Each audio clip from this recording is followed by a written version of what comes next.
আমাদের আজকের আয়োজন হুমায়ুন আহমেদের ছোট গল্প অচিন বৃক্ষ। ইদ্রিস বলল, ভাইজান, ভালো কইরা দেখেন, এর নাম অচিন বৃক্ষ। বলেই থু করে আমার পায়ের কাছে একদলা থুথু ফেলল। লোকটির কুৎসিত অভ্যাস, প্রতিটি বাক্য দুবার করে বলে, দ্বিতীয়বার বলার আগে একদলা থুথু ফেলে। ভাইজান, ভালো কইরা দেখেন, এর নাম অচিন বৃক্ষ। অচিন পাখির কথা গানের মধ্যে প্রায়ই থাকে। আমি অচিন বৃক্ষের কথা এই প্রথম শুনলাম এবং দেখলাম। মজার ব্যাপার হচ্ছে, এরা সবাই বৃক্ষ শব্দটি উচ্চারণ করছে শুদ্ধভাবে। তৎসম শব্দের উচ্চারণে কোনো গন্ডগোল হচ্ছে না। অচিন বৃক্ষ না বলে অচিন গাছও বলতে পারত, তা বলছে না। সম্ভবত গাছ বললে এর মর্যাদা পুরোপুরি রক্ষিত হয় না। ইদ্রিস বলল, ভালো কইরা দেখেন ভাইজান, ত্রিভুবনে এই বৃক্ষ নাই। তাই নাকি? যে ত্রিভুবনে নাই। ত্রিভুবনে এই গাছ নাই শুনেও আমি তেমন চমৎকৃত হলাম না। গ্রামের মানুষের কাছে ত্রিভুবন জায়গাটা খুব বিশাল নয়। এদের ত্রিভুবন হচ্ছে আশেপাশের ৮-১০টা গ্রাম। হয়তো আশেপাশে এরকম গাছ নাই। কেমন দেখতেছেন ভাইজান? ভালো। এই রকম গাছ আগে কোনোদিন দেখছেন? না। ইদ্রিস বড়ই খুশি হলো। থু করে বড় একদলা থুতু ফেলে খুশির প্রকাশ ঘটালো। বড়ই আচানক, কি বলেন ভাইজান? আচানক তো বটেই। ইদ্রিস এবার হেসেই ফেলল। পান খাওয়া লাল দাঁত প্রায় সবকটা বের হয়ে এলো। আমি মনে মনে বললাম, কি যন্ত্রণা! এই অচিন বৃক্ষ দেখার জন্যে আমাকে মাইলের উপর হাঁটতে হয়েছে। বর্ষা কবলিত গ্রামে ২ মাইল হাঁটা যে কি জিনিস, যারা কোনোদিন হাঁটেননি তারা বুঝতে পারবেন না। জুতা খুলে খালি পায়ে হাঁটতে হয়েছে। হুকওয়ার্মের জীবাণু যে শরীরে ঢুকে গেছে সে বিষয়ে আমি পুরোপুরি নিশ্চিত। গাছটা দেখতাছেন কেমন কন দেহি ভাইজান? আমি দীর্ঘ নিঃশ্বাস ফেললাম।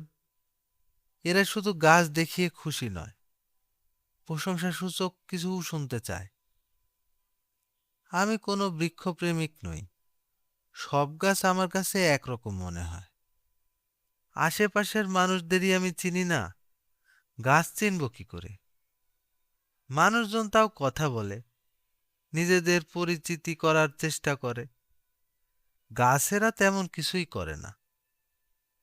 অচিন বৃক্ষ কেমন দেখলেন ভাইজান? আমি ভালো করে দেখলাম। মাঝারি সাইজের কাঁঠাল গাছের মতো উঁচু, পাতাগুলি তেঁতুল গাছের মতো ছোট ছোট। গাছের কাণ্ড পাইন গাছের কাণ্ডের মতো মসৃণ। গাছ প্রসঙ্গে কিছু না বললে ভালো দেখায় না বলেই বললাম, ফুল হয়? ইদ্রিস কথা বলার আগেই পাশে দাঁড়ানো রোগা লোকটা বলল, যে না, ফুল ফুটানোর টাইম হয় নাই। টাইম হইলেই ফুটবে। এই গাছে ফুল আসতে মেলা টাইম লাগে। বয়স কত এই গাছের? তা ধরেন ২০০০-এর কম না, বেশিও হইতে পারে। বলেই লোকটা সমর্থনের আশায় চারিদিকে তাকালো। উপস্থিত জনতা অতি দ্রুত মাথা নাড়তে লাগলো, যেন এই বিষয়ে কারো মনে সন্দেহের লেশমাত্র নেই। আমি অত্যন্ত বিরক্ত হলাম। গ্রামের লোকজন কথাবার্তায় বলার সময় তাল ঠিক রাখতে পারে না। হুট করে বলে দিল ২০০০ বছর, আর তাতেই সবাই কেমন মাথা নাড়ছে। আমি ইদ্রিসের দিকে তাকিয়ে বললাম, ইদ্রিস মিয়া, গাছ তো দেখা হলো, চলো যাওয়া যাক। আমার কথায় মনে হলো সবাই খুব অবাক হচ্ছে। ইদ্রিস হতভম্ব গলায় বলল, এখন যাইবেন কি? গাছ তো দেখাই হইল না। তার উপরে মাস্টার সাহেবরে খবর দেওয়া হয়েছে, আসছে। আমার চারপাশে ১৭-১৮ জন মানুষ আর এক পাল উলঙ্গ শিশু। অচিন বৃক্ষের লাগোয়া বাড়ি থেকে বৌঝিরা উকি দিচ্ছে। একজন এক কাঁধি ডাব পেড়ে নিয়ে এলো। অবাক হয়ে লক্ষ্য করলাম কালো রঙের বিশাল একটা চেয়ারও একজন মাথায় করে আনছে। এই গ্রামের এটাই হয়তো একমাত্র চেয়ার। অচিন বৃক্ষ যারা দেখতে আসেন তাদের সবাইকে এই চেয়ারে বসতে হয়। অচিন বৃক্ষের নিচে চেয়ার পাতা হলো, আমি বসলাম। কে একজন হাত পাখা দিয়ে আমাকে প্রবল বেগে হাওয়া করতে লাগলো। স্থানীয় প্রাইমারি স্কুলের হেডমাস্টার সাহেব চলে এলেন। বয়স অল্প, তবে অল্প বয়সেই গালটাল ভেঙে একাকার। দেখে মনে হয় জীবন যুদ্ধে পরাজিত একজন মানুষ। বেঁচে থাকতে হয় বলেই বেঁচে আছেন, ছাত্র পড়াচ্ছেন। হেডমাস্টার সাহেবের নাম মোহাম্মদ কুদ্দুস। তার সম্ভবত হাঁপানি আছে। বড় বড় করে শ্বাস নিচ্ছেন। নিজেকে সামলে কথা বলতে অনেক সময় লাগলো। স্যারের কি শরীর ভালো? জি ভালো। আসতে একটু দেরি হইল, মনে কিছু নিবেন না স্যার। না, মনে কিছু নিচ্ছি না। বিশিষ্ট লোকজন শহর থেকে অসীম বৃক্ষ দেখতে আসে, বড় ভালো লাগে। বিশিষ্ট লোকজনের সাথে দেখা সাক্ষাৎ হয়। আপনি ভুল করছেন ভাই, আমি বিশিষ্ট কেউ নই। এই, তোমরা স্যারকে হাত পা ধোয়ার পানি দাও নাই, বিষয় কি? হাত পা ধুয়ে কি হবে? আবার তো কাদা ভাঙতেই হবে। হেডমাস্টার সাহেব অত্যন্ত বিস্মিত হলেন। খাওয়া দাওয়া করবেন না? আমার বাড়িতে পাক শাক হইতেছে, 4টা ডালু ভাত, বিশেষ কিছু না। গ্রাম দেশে কিছু জোগাড় যন্ত্র করা যায় না। বিশিষ্ট মেহমানরা আসেন। গত বছর ময়মনসিংহের এডিসি সাহেব আসছিলেন, এডিসি রেভিন, বিশিষ্ট ভদ্রলোক। অসীম বৃক্ষের রক্ষণাবেক্ষণের জন্য 1000 টাকা দেওয়ার ওয়াদা করলেন। তাই নাকি? জি, অবশ্যই টাকা এখনো পাওয়া যায় নাই। এরা কাজের মানুষ, নানান কাজের চাপে ভুলে গেছেন আর কি। আমাদের মতো তো না যে কাজকর্ম কিচ্ছু নাই, এদের শতেক কাজ। তবু ভাবতেছি একটা পত্র দিব, আপনি কি বলেন? দিন, চিঠি দিয়ে মনে করিয়ে দিন। আবার বিরক্ত হন কি না কে জানে। এরা কাজের মানুষ, চিঠি দিয়ে বিরক্ত করাও ঠিক না। এই, চায়ের কি হইল? চা হচ্ছে নাকি? জি, বানাতে বলে এসেছি। চায়ের ব্যবস্থা আমার বাড়িতে আছে, মাঝে মধ্যে হয়। বিশিষ্ট মেহমানরা আসেন। এগ্রিকালচারাল ইউনিভার্সিটির এক প্রফেসর সাহেব এসেছিলেন, বিরাট জ্ঞানী লোক। এদের দেখা পাওয়া তো ভাগ্যের কথা। কি বলেন স্যার? তা তো বটেই। চা চলে এলো। চা খেতে খেতে এ গ্রামের অচিন বৃক্ষ কি করে এলো সেই গল্প হেডমাস্টার সাহেবের কাছে শুনলাম। এক ডাইনি নাকি এই গাছের উপর শোয়ার হয়ে আকাশপথে যাচ্ছিল। হঠাৎ তার পানির পিপাসা হয়, এইখানে সে নামে। পানি খেয়ে তৃষ্ণা নিবারিত করে। পানি ছিল বড়ই মিঠা। ডাইনি তখন সন্তুষ্ট হয়ে গ্রামের লোকদের বলে, তোমাদের মিঠা পানি খেয়েছি, তার প্রতিদানে এই গাছ দিয়ে গেলাম। গাছটা যত্ন করে রাখবে। অনেক অনেক দিন পরে গাছে ফুল ধরবে, তখন তোমাদের দুঃখ থাকবে না। এই গাছের ফুল সর্বরোগের মহৌষধ। একদিন উপাস থেকে খালি পেটে এই ফুল খেলেই হবে। আমি বিরক্ত হয়ে বললাম, আপনি এই গল্প বিশ্বাস করেন? হেডমাস্টার সাহেব অবাক হয়ে বললেন, বিশ্বাস করব না কেন? বিশ্বাস না করার তো কিচ্ছু নাই। যে যুগে মানুষ চাঁদে হাঁটাহাঁটি করছে সেই যুগে আপনি বিশ্বাস করছেন গাছে চড়ে ডাইনি এসেছিল? জগতে অনেক আচানক ব্যাপার হয় জনাব। যেমন ধরেন, ব্যাঙের মাথায় মণি, যে মণি 7 রাজার ধন। অন্ধকার রাতে ব্যাঙ এই মণি শরীর থেকে বের করে, তখন চারদিক আলোকিত হয়। আলো দেখে পোকারা আসে, ব্যাঙ সেই পোকা ধরে ধরে খায়। আপনি ব্যাঙের মণি দেখেছেন? জি জনাব, নিজের চোখে দেখা। আমি তখন সপ্তম শ্রেণীর ছাত্র। আমি চুপ করে গেলাম। যিনি ব্যাঙের মণি নিজে দেখেছেন বলে দাবি করেন, তার সঙ্গে কুসংস্কার নিয়ে তর্ক করা বৃথা। তাছাড়া দেখা গেল ব্যাঙের মণি তিনি একাই দেখেননি, আমার আশেপাশে যারা দাঁড়িয়ে আছে তাদের অনেকেও দেখেছে। দুপুরে হেডমাস্টার সাহেবের বাসায় খেতে গেলাম, আমি এবং ইদ্রিস। হেডমাস্টার সাহেবের হতদরিদ্র অবস্থা দেখে মনটাই খারাপ হয়ে গেল। প্রাইমারি স্কুলের একজন হেডমাস্টার সাহেবের যদি এই দশা হয়, তখন অন্যদের না জানি কি অবস্থা। অথচ এর মধ্যেই পোলাও রান্না হয়েছে, মুরগির কোরমা করা হয়েছে। দরিদ্র মানুষটির অনেকগুলি টাকা বের হয়ে গেছে এই বাবদে। আপনি এসেছেন, বড় ভালো লাগতেছে। অজ পাড়াগাঁয়ে থাকি, দু একটা জ্ঞানের কথা নিয়ে যে আলাপ করব সেই সুবিধা নাই। চারদিকে মূর্খের দল। অসীম বৃক্ষ থাকায় আপনাদের মতো বিশিষ্ট ব্যক্তিরা আসেন, বড় ভালো লাগে। কিছু জ্ঞানের কথা শুনতে পারি। বেচারা জ্ঞানের কথা শুনতে চায়, কোনো জ্ঞানের কথাই আমার মনে এলো না। আমি বললাম, রান্না তো চমৎকার হয়েছে। কে রেঁধেছে, আপনার স্ত্রী? জি না জনাব, আমার কনিষ্ঠ ভগ্নী। আমার স্ত্রী খুবই অসুস্থ, দীর্ঘদিন শয্যাশায়ী। সে কি? হার্টের ভালভের সমস্যা। ঢাকা নিয়ে গিয়েছিলাম, ডাক্তাররা বলেছেন লাখ 2 টাকা খরচ করলে একটা কিছু করা যাবে। কোথায় পাবো এত টাকা বলেন দেখি। আমি চুপ করে গেলাম। হেডমাস্টার সাহেব সহজ ভঙ্গিতে বললেন, আপনি যখন আসছেন আমার স্ত্রীর সঙ্গে দেখা করিয়ে দিব। সে শহরের মেয়ে, ম্যাট্রিক পাস। তাই নাকি? জি, ম্যাট্রিক ফার্স্ট ডিভিশন ছিল। টোটালে মার্ক 611।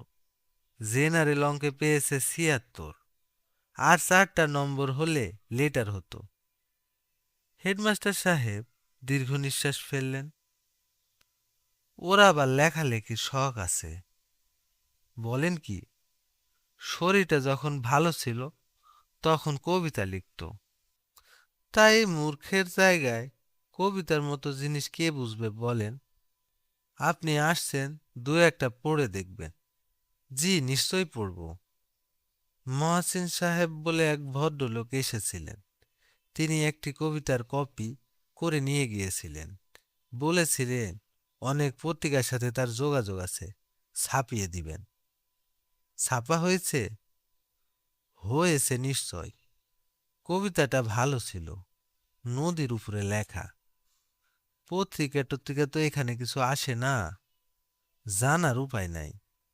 একটা পত্রিকা পড়তে হলে যেতে হয় মশাখালীর বাজার। চিন্তা করেন অবস্থা।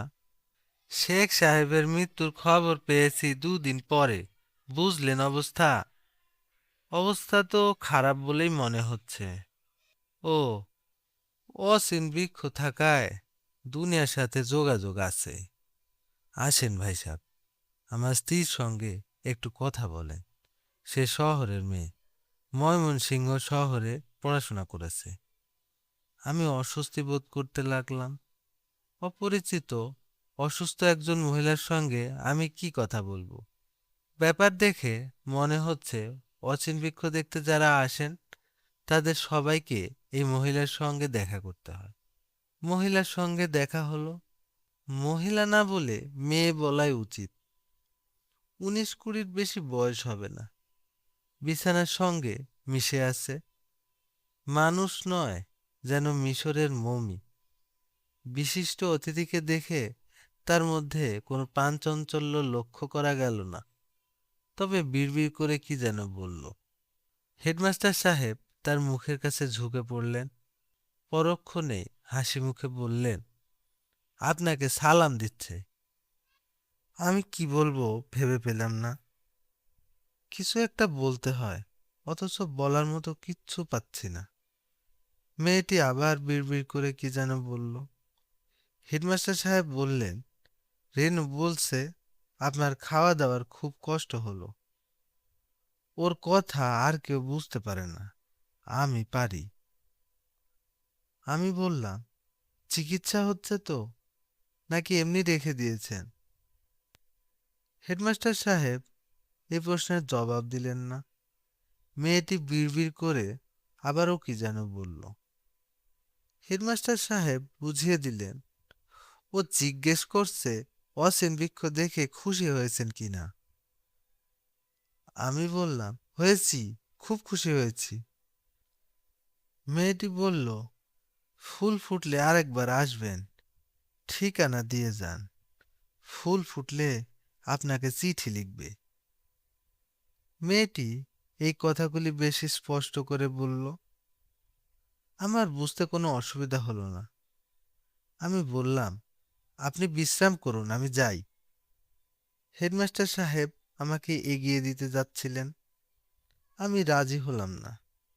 এই ভদ্রলোকের এখন উচিত তার স্ত্রীর কাছে থাকা। যত বেশি সময় সে তার স্ত্রীর পাশে থাকবে, ততই মঙ্গল। এই মেয়েটির দিনের আলো যে নিভে আসছে, তা যে কেউ বলতে পারবে। আমি এবং ইদিশ ফিরে যাচ্ছি। আসার সময় যতটা কষ্ট হয়েছিল, ফেরার সময় ততটা না। আকাশে মেঘ করায় রোদের হাত থেকে রক্ষা হয়েছে। তার উপর ঠান্ডা বাতাস দিচ্ছে। ইদ্রিসের সঙ্গে গল্প করতে করতে এগুচ্ছি। আমি বললাম, হেডমাস্টার সাহেব তার স্ত্রীর চিকিৎসা করাচ্ছেন না? করাইতাছে। বিষয় সম্পত্তি যা ছিল সব গেছে পরিবারের পিছনে। এখন বাড়ি ভিটা পর্যন্ত বন্ধ। তাই নাকি? জি। এই মানুষটা পরিবারের জন্য পাগল। সারা রাতি ঘুমায় না, স্ত্রীর ধারে বইসা থাকে, আর দিনের মধ্যে 10টা চক্কর দেয় অসীম বৃক্ষের কাছে। কেন? ফুল ফুটেছে কিনা দেখে। অসীম বৃক্ষের ফুল হইল এখন শেষ ভরসা। আমি দীর্ঘ নিঃশ্বাস ফেললাম। খেয়াঘাটের সামনে এসে আমাকে থমকে দাঁড়াতে হলো। দেখা গেল হেডমাস্টার সাহেব ছুটতে ছুটতে আসছেন। ছুটে আসাজনিত পরিশ্রমে খুবই কাহিল হয়ে পড়া একজন মানুষ, যার সারা শরীর দিয়ে দরদর করে ঘাম ঝরছে। ছুটে আসার কারণ হচ্ছে, স্ত্রীর কবিতার খাতা আমাকে দেখাতে ভুলে গিয়েছিলেন। মনে পড়ায় সঙ্গে করে নিয়ে এসেছেন। আমরা এখন অশ্বত্থ গাছের ছায়ার নিচে বসলাম। হেডমাস্টার সাহেবকে খুশি করার জন্যে 2 নম্বরই খাতার প্রথম পাতা থেকে শেষ পাতা পর্যন্ত পড়ে বললাম, খুব ভালো হয়েছে। হেডমাস্টার সাহেবের চোখ মুখ উজ্জ্বল হয়ে উঠল। তিনি দীর্ঘ সময় চুপ করে থেকে বললেন, এখন আর কিছু লিখতে পারে না, শরীরটা বেশি খারাপ। আমি বললাম, শরীর ভালো হলে আবার লিখবে। হেডমাস্টার সাহেব বললেন, আমি রেনুকে সেইটাই বলি। অসীম বৃক্ষের ফুল ফোটার বেশি বাকি নাই। ফুল ফোটার আগে পচা শ্যাওলার গন্ধ ছড়ানোর কথা। গাছ সেই গন্ধ ছড়ানো শুরু করেছে। আর কেউ গন্ধ পাক না পাক, আমি পাই। আমি গভীর মমতায় ভদ্রলোকের দিকে তাকিয়ে রইলাম। তিনি ইতস্তত করে বললেন, প্রথম কবিতাটা আরেকবার পড়েন স্যার। প্রথম কবিতাটার একটা ইতিহাস আছে। কি ইতিহাস? হেডমাস্টার সাহেব লাজুক গলায় বললেন, রেনুকে আমি তখন প্রাইভেট পড়াই। একদিন বাড়ির কাজ দিয়েছি, বাড়ির কাজের খাতা আমার হাতে দিয়ে দৌড় দিয়া পালাইলো। আর তো আসে না। খাতা খুইল্লা দেখি কবিতা, আমারে নিয়ে লেখা। কি সর্বনাশ বলেন দেখি! যদি এই খাতা অন্যের হাতে পড়তো, কি অবস্থা হইতো বলেন? অন্যের হাতে পড়বে কেন? বুদ্ধিমতী মেয়ে, সে দিবে আপনার হাতেই। তা ঠিক, রেনুর বুদ্ধির কোনো বাপ মা নাই। কি বুদ্ধি, কি বুদ্ধি! তার বাপ মা বিয়ে ঠিক করলো, ছেলে পুবালি ব্যাংকের অফিসার, চেহারা সুরত ভালো, ভালো বংশ, পাঞ্চেনি হয়ে গেল। রেনু চুপ করে রইল। তারপর একদিন তার মারে গভীর রাতে ঘুম থেকে ডেকে বলল, মা, তুমি আমারে বিষ জোগাড় কইরা দাও, আমি বিষ খাবো। রেনুর মা বললেন, কেন? রেনু বলল, আমি একজনরে বিবাহ করব কথা দিছি, এখন অন্যের সঙ্গে বিবাহ হইতেছে, বিষ ছাড়া আমার উপায় নাই। কত বড় মিথ্যা কথা, কিন্তু বলল ঠান্ডা গলায়। ওই বিয়ে ভেঙে গেল। রেনুর মা বাবা তাড়াহুড়া করে আমার সঙ্গে বিয়ে দিলেন। নিজের ঘরের কথা আপনাকে বলে ফেললাম, আপনি স্যার মনে কিছু নিবেন না। না, আমি কিছু মনে করিনি। সবাইরই বলি, বলতে ভালো লাগে। হেডমাস্টারের চোখ চকচক করতে লাগলো। আমি বললাম, আপনি ভাববেন না, আপনার স্ত্রী আবার সুস্থ হয়ে উঠবেন। তিনি জড়ানো গলায় বললেন, একটু দোয়া করবেন স্যার, ফুলটা যেন তাড়াতাড়ি ফুটে। পড়ন্ত বেলায় খেয়া নৌকায় উঠলাম। হেডমাস্টার সাহেব মূর্তির মতো ওপারে দাঁড়িয়ে রইলেন। তার দাঁড়িয়ে থাকার মধ্যেই এক ধরনের প্রতীক্ষার ভঙ্গি আছে। সেই প্রতীক্ষা অচিন বৃক্ষের অচিন ফুলের জন্যে যে প্রতীক্ষায় প্রহর গুনছে। হতদরিদ্র গ্রামের অন্য সব মানুষরাও। এবং কি আশ্চর্য, আমার মতো কঠিন নাস্তিকের মধ্যেও সেই প্রতীক্ষার ছায়া। নদী পার হতে হতে আমার কেবলই মনে হচ্ছে, আহা ফুটুক, অচিন বৃক্ষে একটু ফুল হলেও ফুটুক। কত রহস্যময় ঘটনাই তো এই পৃথিবীতে ঘটে। তার সঙ্গে যুক্ত হোক আরও একটি। হেডমাস্টার সাহেবও পাড়ে দাঁড়িয়ে হাত নাড়ছেন। তার হাতে হাতির ছবি আঁকা 2 নম্বরই একটি কবিতার খাতা। দূর থেকে কেন জানি তাকে অচিন বৃক্ষের মতো লাগছে। হাতগুলি যেন অচিন বৃক্ষের শাখা, বাতাস পেয়ে দুলছে। এতক্ষণ আপনারা শুনছিলেন হুমায়ুন আহমেদের ছোট গল্প অচিন বৃক্ষ। ধন্যবাদ সবাইকে।